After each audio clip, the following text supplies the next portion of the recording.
Hey guys, so I am sorry. Something happened. I touched something and then I was not able to get back in. And so now there's zero people watching. And so Q is going to be really fun. I just wanted to jump back in. And if there was anybody who was waiting by and was going to jump back on, we'll do Q&A now. I apologize for that. That was crazy. So if anyone jumps on, I see a couple people jumping in and back on. I apologize. Could you guys see me that whole awkward time while I'm like just staring at the screen? That was awesome. All right, so I see Isaiah's back. Nice. Samuel, awesome. Got Oh, okay. So let me read this question. I'm guessing this is going to be a tough one. We just read it. Here we go. If there is no sin in heaven, how did Lucifer sin and fall as seen in Ezekiel 28? Oh, man, that's a big question, right? So if there's no sin in heaven. So first of all, I guess I'm just going to go shooting from the hip because this is not a question that I've thought about much. So what you're going to get right now is literally my first musings, Samuel, okay? And so this is just right off the top of my head. So when we come to sin, right, we have to think about what is sin, right? And I see Isaiah saying, yes, the different responsibility of the angels. And so let's talk about this. First of all, sin is something that oftentimes we think of sins, not sin, right? And so what is sin? Sin is missing the mark, right? And so when we talk about sin, we're talking about this state of where you are not what you are created to be, right? That's what it is, especially for humans. We were created to image God, but when we chata, we sin, we miss the mark. And so God's not going to allow that into eternity, into the new creation, heaven, the new earth. It's not going to be allowed there. And it's also not going to be allowed into God's presence, right, in this moment, also be consumed. And so as we come into Lucifer's state, this is all hypothetical we have to talk about because we don't know these answers for sure. As we come to his state, what God did is the same thing he did with us humans when we sinned. When we sin, God expelled us from himself, and that is death, right? Death in the Bible is always separation. It's not annihilation. It's separation from God's presence. And so when man sinned, what God did is he separated us from himself. We died spiritually to that relationship. And we see the same thing happen with Lucifer being cast from heaven. He was expelled from the presence of God. He was cut off from the life of God. And then we have this space where humans and angels were in this space of time, right? But at the end of time, there will be this ultimate resolution where all of those demons and angels will be ultimately punished, right? And we also, if we accept Christ as our Savior, we're saved from our chata, from our sin, we will be issued into that eternal state with God forever and ever. But those who reject him will be the same way with the devil and his angels in hell. And so I don't know if that was a help or not, but we have this separation from God, this immediately kicking out. When you fall, you're kicked out. So don't know if that was a help, and I'll think more about it. Maybe you'll get a better answer, but that was literally just right off the top of my head, man. So hopefully that was a help in some way. Okay. Now, anybody else have a question? I'm just telling you, I'm no professional. I'm not an expert, I guess. I'm not a genius. So I'm just going to do my best. Anybody else with a question? Maybe you're wondering about the different view in the background. The internet wasn't working at my office, and so we had to come and do it in this bedroom. All right. Any other questions? Anything else? Thanks, Samuel, for that question. It was a good question. One I really actually haven't thought of. And Isaiah, thanks for jumping in there as well. Anybody else have something they want to ask about?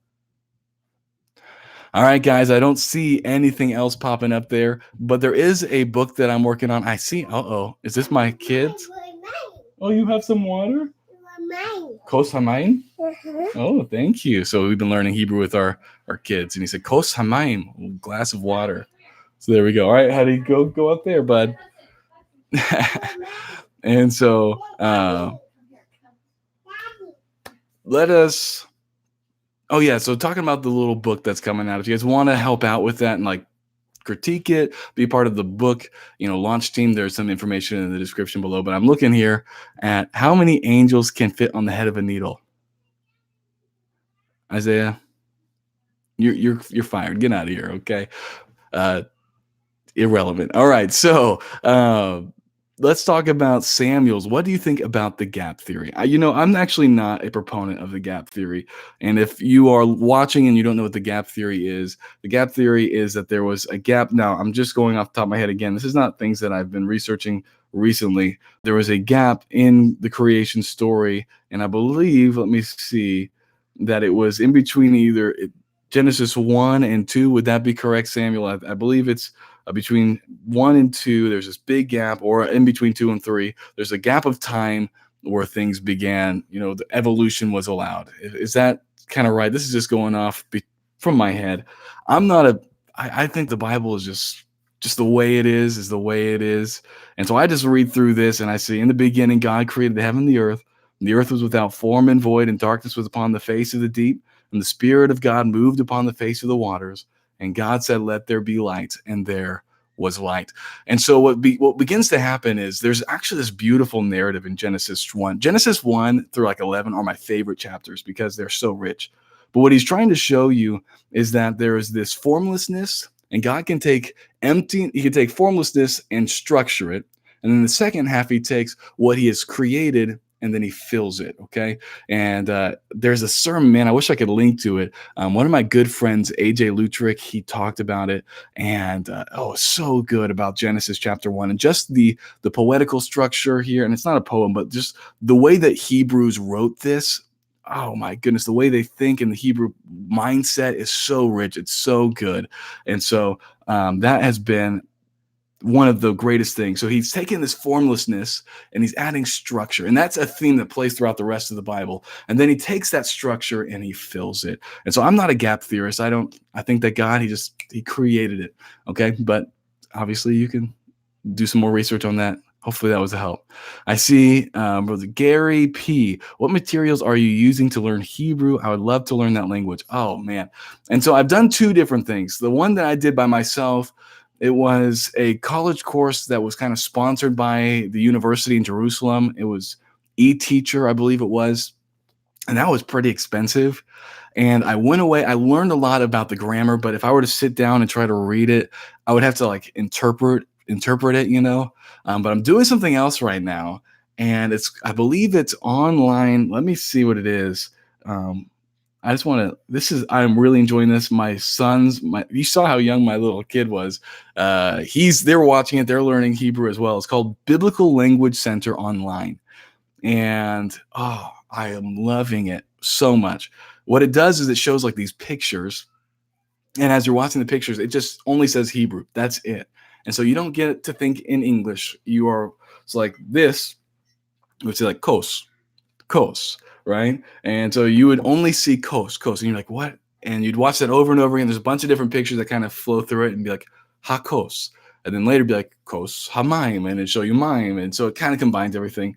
Sorry if I'm boring you guys to death, but it's a Biblical Language Center Online. It's really cheap, especially compared to a college course, which was thousands of dollars.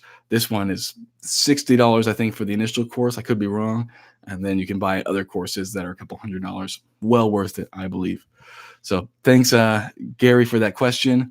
Isaiah N. Or how about starlight age, stars being light years away, yet the age of the earth not being hundreds of thousands of years?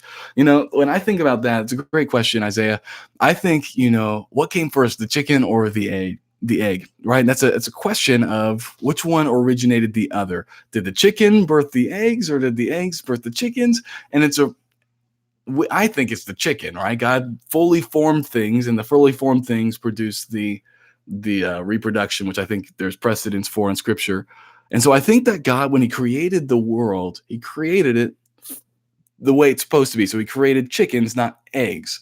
And so He didn't create a star so far away and then force it to. So let me try to make this as simple as possible. If it was an egg, He would create the egg and then make the egg undergo a process to finally hit maturity, right? But if He creates the chicken, it's already the way it's supposed to be. And so with the star, He didn't create the star needing to produce its light over and over and over.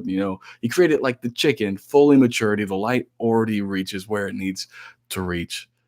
That worked in my mind. It might not have come out as well as it worked up here. And so does that make any sense, Isaiah? I hope it did. Any other questions while we're jumping into these fun questions?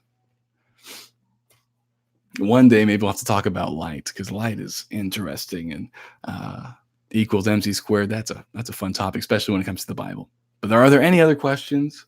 These are great questions, and if not, we'll wrap it up. I'll give you guys a few more seconds. Again, thank you guys for all who are watching. We do have a podcast for Hokmah Coffee because we've been on the road, so that's why there hasn't been as many videos coming out. And I thank you guys for your patience. But if you guys are looking for where'd that Hokmah coffee go, it's on a podcast right now. Still, every day, new one coming out. And those links were in the other. They're probably in this description too, because I think I copy and pasted it, so you can check that out. Let me look over here. Is the universe constantly expanding, or is it already formed? You know, that is an interesting question. From what I hear in science, it's constantly expanding, which I'm okay with, I guess, either way. It's amazing that the expansion shows an origin, right? It started somewhere and expanded. So, but either way, I haven't really researched it out, so I can't really tell you. Question: what do you think the Leviathan is? Man, these are questions I never thought about. Well, not too much. I believe it is a physical and spiritual. As the KJV speaks of dragons, do you think it could be some kind of dinosaur? You know, the Leviathan, it seems like it could be something physical that's maybe extinct. It could be something spiritual. I really can't, unless I do a deep dive in things. I don't like speaking authoritatively on things that I've never dove. I always get that wrong, dove or dived into. From a cursory reading, it seemed like something that people were familiar with, whether it's physical or whether it was something a story that everyone was familiar with. But it seems like it was physical by the way that God talked, especially with Job about it. He said, "You know the Leviathan, and you know I created that, and it might seem chaotic, it might seem dangerous, but I created that for a good purpose." And so I don't think he would be saying that in a spiritual sense initially. I think he's trying to show Job, hey, look, there's this really dangerous animal, right? That I created that you would be scared of, but I know why I created it. And so just off the top of my head, I'd have to say it seems like it deals with it in a majority of some kind of literal way. Do they take that? What does that look like? What kind of animal was it? I have absolutely no idea. And I don't know if we'll ever know till we get to heaven, but we could make some cool ideas and cool art about it. Gary, thanks for the info. I fell in love with the Hebrew when I started reading the Messianic Jewish Bible. Have you ever read through one? I have not read through that, but that would be an interesting. But I really do love Hebrew. It's a beautiful language. It really is. And if you really jump into those courses, I think it's a natural way to learn a language. And so, thanks for that. Question: did God create sin, or is sin a lack of God's righteousness? Yeah, and so that's what we kind of talked about a little earlier when we talked about um, sin, right? Sin is missing the mark. When you look at the Hebrew word kata or chata or hata, I don't actually. I'm trying to remember the Hebrew off the top of my head. It means to miss the mark. It means to fall short. And so you can't fall short of something unless there is a standard. So all that sin is a missing of the mark of a standard. And so God created the opportunity for sin to exist, right? He created the standard and the ability for us to choose to miss the mark.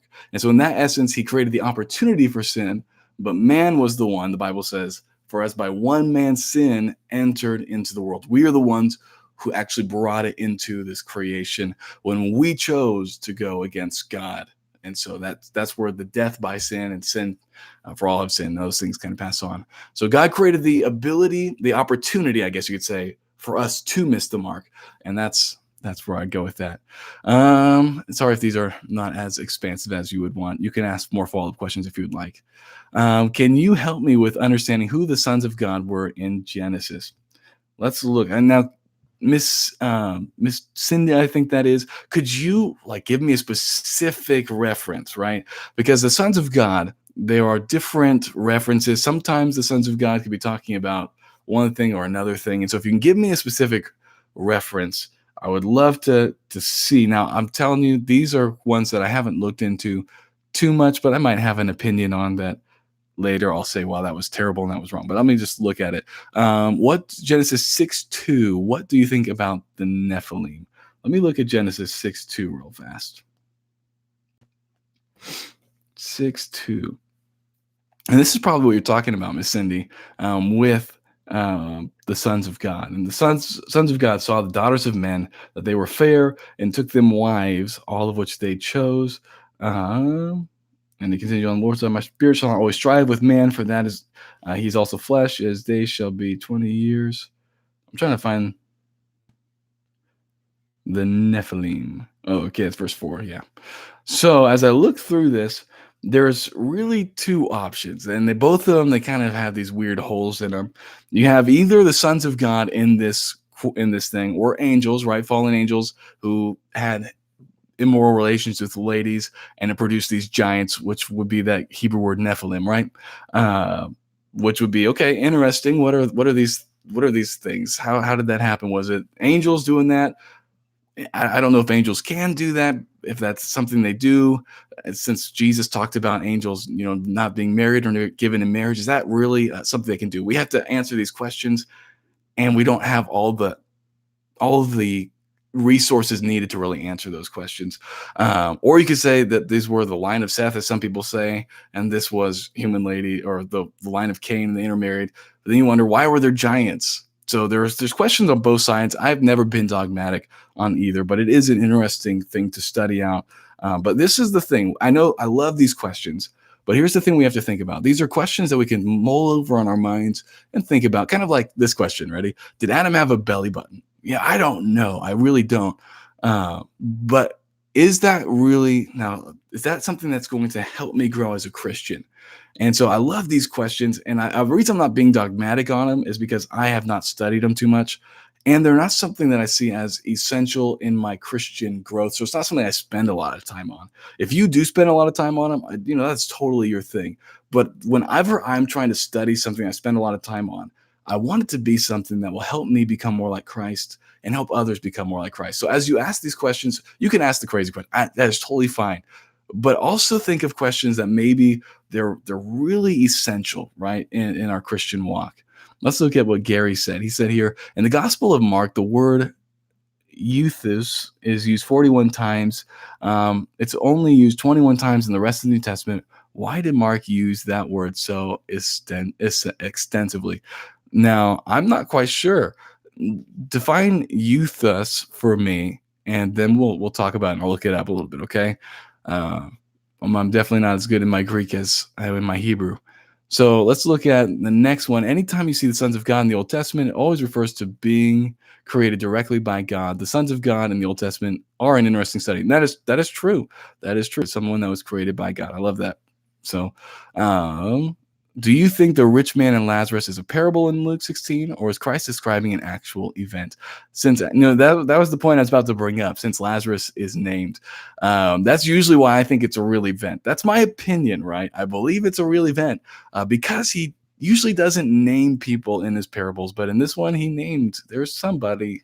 His name was Lazarus, and so I would think that it's a real event. That's my opinion. Now, if I'm wrong, I'm wrong, but that's what I would think. It's a cool question. So, Gary, did you find a way to define euthus for me? I don't know what that is off the top of my head. And if anyone else has a question, feel free to jump in. Oh, yes, yes. Immediately, just then, straightforward. Yeah. So that is, and this is just me regurgitating something I heard about this. Okay. So it's not something I meditated on. But in the book of Mark, he was showing him as this servant, right? And it was written to primarily a Greek crowd. And so he was trying to show them that Jesus was always going about doing these good things. He was someone of initiative. And if I'm wrong, you can correct me in the comments. This is just what I'm regurgitating from years ago back in Bible college. And so he wanted to always show Jesus was doing this, doing that. He was serving, he was serving, he was serving, because that was something that he wanted to get across in his book. And so that's one reason why I've heard that word was used so much in the book of Mark. I could be wrong because I'm regurgitating it and I'm not actually giving you something I have deeply studied out. But it is interesting when you look at the different gospels, and you can feel free to keep dropping questions in there if you'd like. We'll continue this for a few more minutes and then we'll wrap it up. But if you look at each of the gospels, each of them, which you probably know, has a specific audience with a specific mindset that they are trying to address, right? And so as you look at the Gospel of Matthew, and he's trying to show Jesus as the Christ, as the King of the Jews. And you're going to see a lot of his stories are trying to show Jesus like this is that King that we are looking for, right? And then we look at Mark, and he's trying to describe him as this servant, right? And all of these tie back into the Old Testament. And then we see the book of Luke as the Son of Man, right? That's the big emphasis, which is another interesting study. And then we see Jesus in the last one as the Son of God, and we see him in John as that, and to all the world. And so it is an interesting study, and that's what I was told. Uh, yeah, so that's awesome. I'm glad you're studying that in your men's Bible study right now. That's awesome. All right, well, I'm going to wrap this up. We will do another live stream. I will send out the dates on our Facebook page. If you're not already, following the Facebook page, that's where I put out a lot of the announcements. And so you just can search in Everything Church Pro on that Facebook page and follow that page, and you'll be able to see our different upcoming events. Again, I do apologize that videos aren't coming out as rapidly as they used to. We are traveling on the road to different churches all across, especially the Pacific Northwest, just talking about the church plant that we'll be doing and raising some support. And so thanks for that. Thanks, Samuel, for joining. Thank you all for joining. That is a huge blessing. And hopefully you guys have a wonderful evening with your family and friends, and get some good rest. And I'll see you guys later.